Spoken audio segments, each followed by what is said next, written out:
করেছে আমাদের সেই প্রিয় নেতা।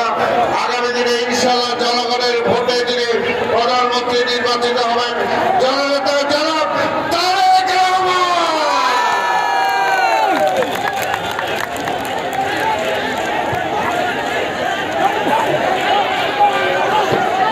বিসমিল্লাহির রহমানির রহিম।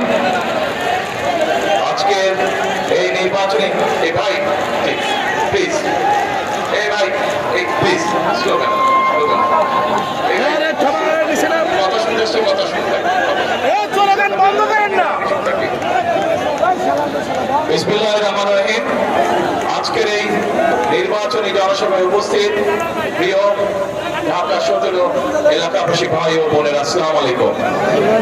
আসসালামু আলাইকুম। কেমন আছেন আপনারা? প্রিয় ভাই বোনেরা, আজকে আমরা এখানে সকলে একত্রিত হয়েছি আর দুদিন পরে ইনশাআল্লাহ বাংলাদেশের বহুল প্রত্যাশিত সেই নিরপেক্ষ নির্বাচনটি অনুষ্ঠিত হতে যাচ্ছে।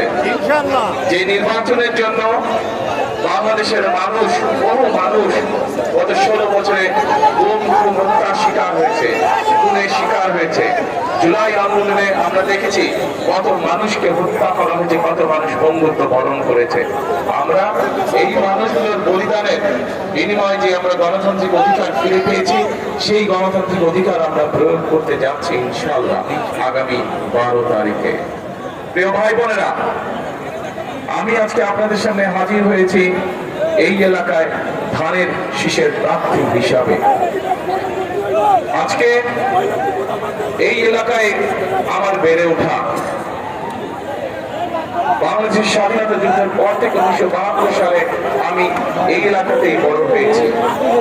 আমার ভাই এই এলাকাতেই বড় হয়েছিল। আমাদের পরিবার, আমাদের সন্তানেরা এই এলাকাতেই জন্মগ্রহণ করেছে। প্রিয়